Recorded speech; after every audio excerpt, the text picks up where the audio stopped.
You ever wonder why they just can't leave you alone? Like they can't give you any rest. They have to be watching you like they get paid for it.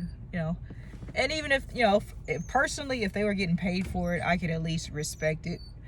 But there's a reason they can't leave you alone. So after they're done with their smear campaign, their accusations, the lies and rumors that they told about you, they have to find a way to make those things true, right? So they can't just, you ever wonder why they can't just watch you in silence? Like, you don't have to know they're there. They can watch you. You don't have to know they're there, but they have to make it known that they're watching you. It's because they want to instill fear in you to stop your movement. They don't like how you move, because every move you make, it elevates you, and it makes you look like who you really are. So they want you to know that they're always watching, to try to instill fear in you. They want to make their threats, right? Because what people aren't seeing, they see what they're doing where you are at that time, and the places where you in different social settings, but they don't see that, they're going to every social setting or every place that you are, trying to spread these rumors and lies and doing the exact same thing at every setting, mind you. Finding people that they see you talking to and going to them, spreading rumors, asking stupid ass questions like, you like that person? Like, obviously, bitch, otherwise they probably wouldn't be talking to me, unless they're a narcissist like yourself. And if they can be swayed, they're probably well on their way, or very easily manipulated, gullible, whatever, what have you. So they can't leave you alone because they want you to, and they can't watch your silence because they want you to act out of character, because everybody gets tired of people fucking with them, tired of people watching them. They come around, they make sure that that they're spreading rumors, lies, gossips, and name calling and all this stuff, and they try to make it known to you that you're doing this in order to get you step out of character, to make you look like, so when in that moment that you step out of your character, they want to be there for the windfall, for them to be able to say, see, I told you that's how that person was. I told you they weren't shit, and I told you they never amount to shit. They want to be there if you fall, or when you fall, right? So they could say, see, I told you this shit wasn't gonna happen. I'm always right about this person. That makes them feel powerful. And when the exact opposite is true, they are very weak people. To give up your life, right, and sit around and watch somebody else hoping they fail because you're so used to them winning, that's only telling about yourself, because they're so used to you winning, they have to stay around in hopes that you fail. They have to do things to try to trip you up and make you fall. And sometimes, just sometimes, right, God will give you times or even seasons of failure, which you have to understand what that is. That's God showing you the people that are around you that also want you to fail, but they're more low-key about it. They're more snaky about it, they really don't fuck with you like that. So don't take failure as a bad thing. Take it as a time for exposure of people who were never really down for you to begin with. Because everybody likes you when you're winning. Everybody likes it when you're getting paid, like at your job or whatever. Y'all wouldn't be even talking to half these people if there was no paycheck involved. And let's be real about it. People love to try to form alliances and make friendships and stuff at work, but if there wasn't a paycheck or some form of money, whether you making or spending money in the same place, a lot of these people you would never fuck with if it weren't for the dollar, if there was no transactions involved, financial transactions involved. And that's just real. That's why I heavily recommend you get into martial arts, because there could be no transaction. A lot of the same people will show up to the same place, especially if martial arts was free. People would definitely, more people would definitely show up, and you probably grow your soul tribe at that. That's if you're into that type of thing. So this is why they have to sit around and wait for you to fail. They give up their life just for one moment for you to fail, or a few moments for you to fail. But the whole thing is, as I said before, as hard as they watch your failure, they have to watch your success too, right? So out of nowhere, you could be failing, and out of nowhere, boom, you just blow up right in their face. You lit the fire, right? But you also have to be aware of your own power.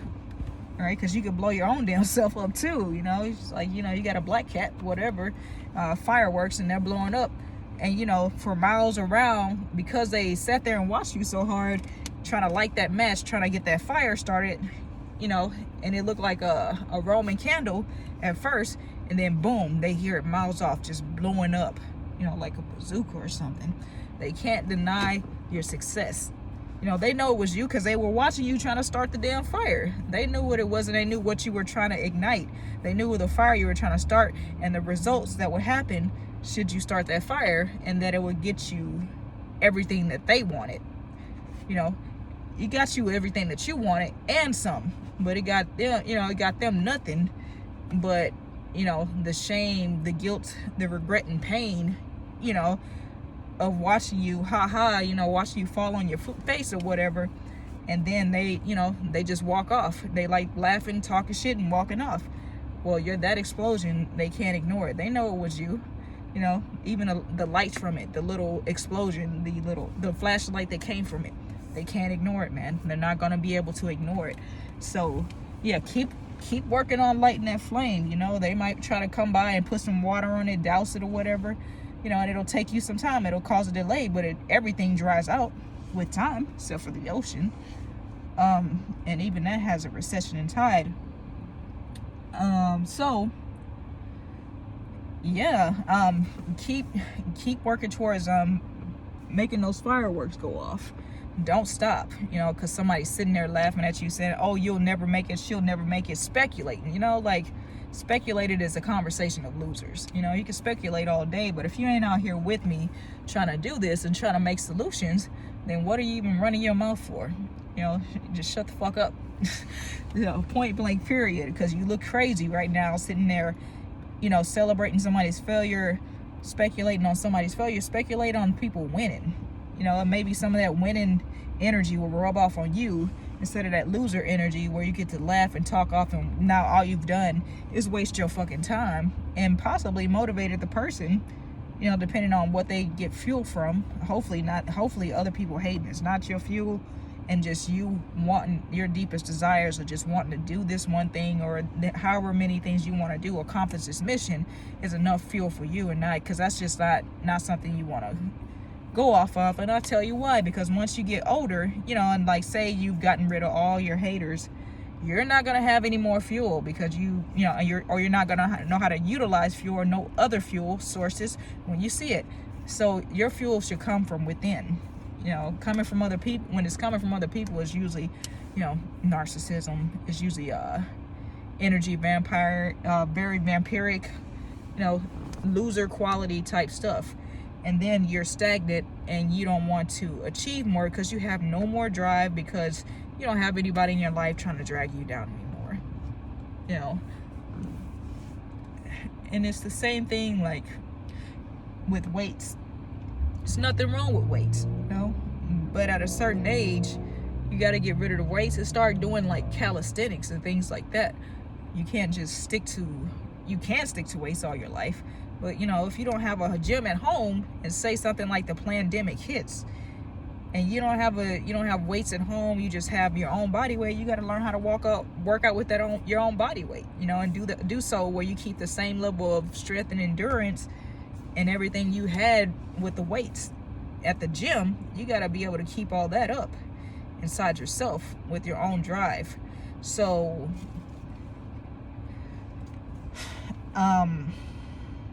yeah, sorry about that. I had a lapse in thought right quick.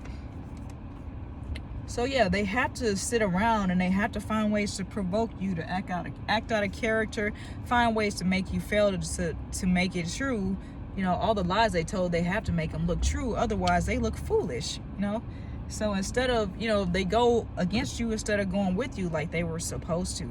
They know that they were supposed to go with you, but they didn't like the fact that you would be their leader, that they had to go with you to get to where they really wanted to go. And now they not only delayed their own path, that's if they ever get there, you know, for going against you. Now they got to suffer consequences for going against you, delay their own path, and now they look stupid in front of everybody because you succeeded without them. Because they also, if you succeed, they want to be like, oh yeah, I was a part of that. You know, I was the one who helped her or him. This, and that, blah, blah, blah. So they can have so much to say and try to play heroes of the story, because they'll always try to be the hero, the victor, the victim, but never the villain. They never want to be who they really are. They're the villains in the story. You know, that little troll that's always trying to stop something, you know, that's going for the actual hero of your own story. You're the hero of your story, nobody else. You know, you're the only one who could save you from yourself. You're the only one who could save you from other people and your own situations. You know, and then everybody else trying to look like the hero and all that is really, they're irrelevant. You know, you need to learn how to ignore these people and draw from within. That's why this shit is so important.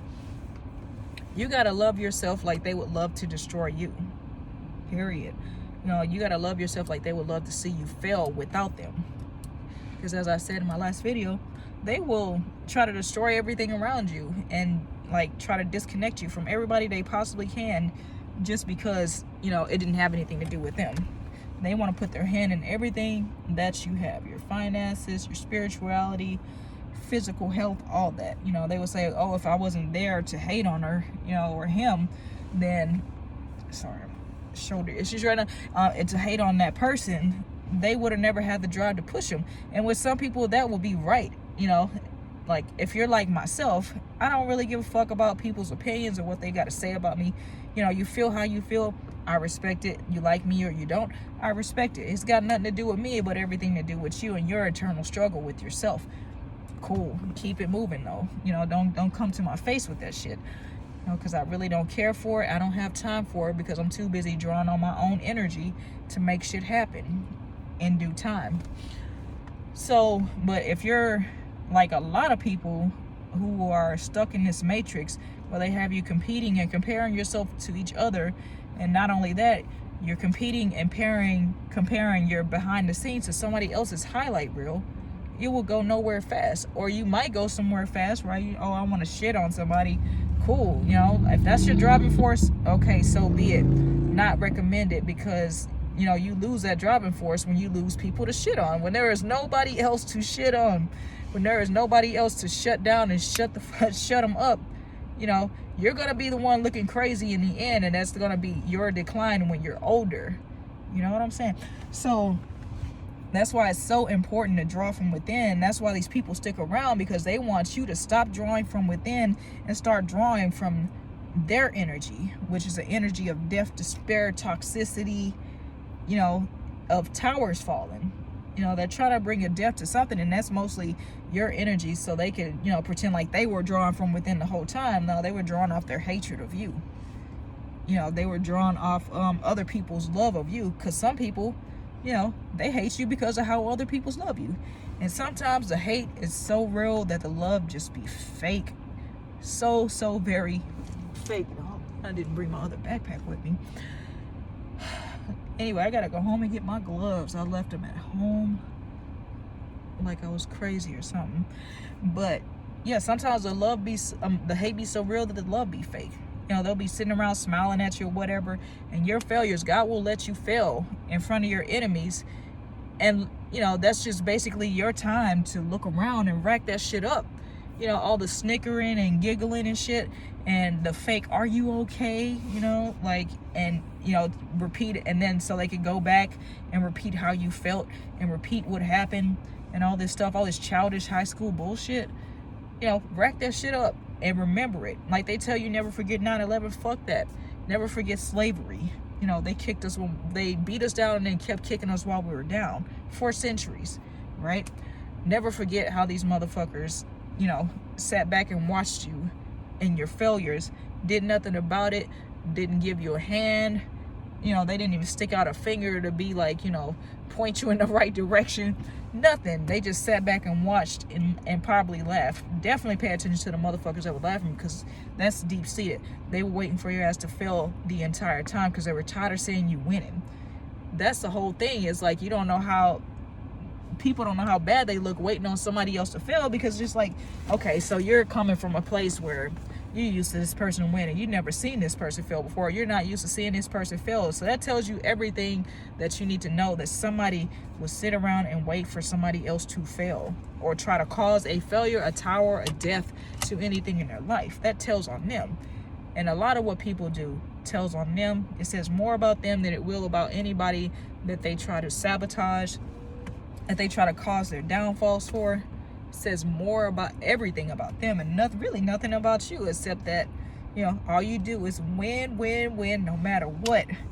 And now they're sitting up there, you know, first they came in like, you know, on some Bruno Mars stuff, you know, 24 karat, and then once they broke up with you, or once they got comfortable, you know, bitch got me looking out a window smoking, and then they, you know, the split finally happened, and now the motherfuckers are talking to the moon, talking about how they should have gave you flowers and held your hand.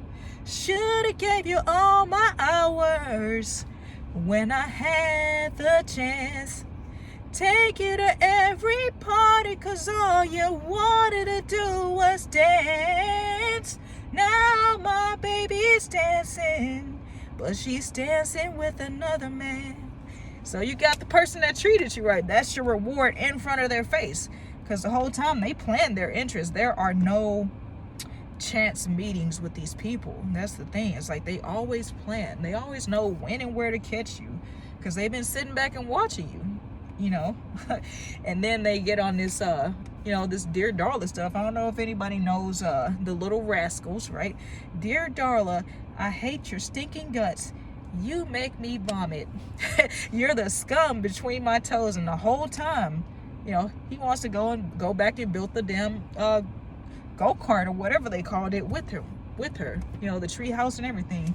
The He-Man woman hating club or some whatever nonsense those kids had going on. You know, these people, that is their mindset, that child's mindset. The He-Man no women hating club. I forgot the name of that club, but it was funny because I'm like, it's funny to me, especially now, because this is the mindset of a lot of these boys today. Like they you know, they like the physicality of a woman, right? But they really hate the character, the behavior of a woman. They don't, because they don't know what to do with them. You know, they don't know how to treat a woman, and they really have no intention on finding out, because why? You know, right now things are going in their favor. Even still, with everything falling still in their favor, they still are the higher earners, and they still are physically stronger. You know, stuff like that. But anyway, you know, and they sit around and they watch these women all day, you know, and they try to objectify, over-sexualize women, you know, sitting there watching them on YouTube and thinking, oh, you know, if I can make her twerk or dance or whatever, that means I got her, yada, yada, yada. No fucking clue, because media has their thought processing so misconstrued, and they don't even know how to have real conversations with women. So all they got to offer really is dick and drama, you know, and you got to be giving one of them more than you're giving the other.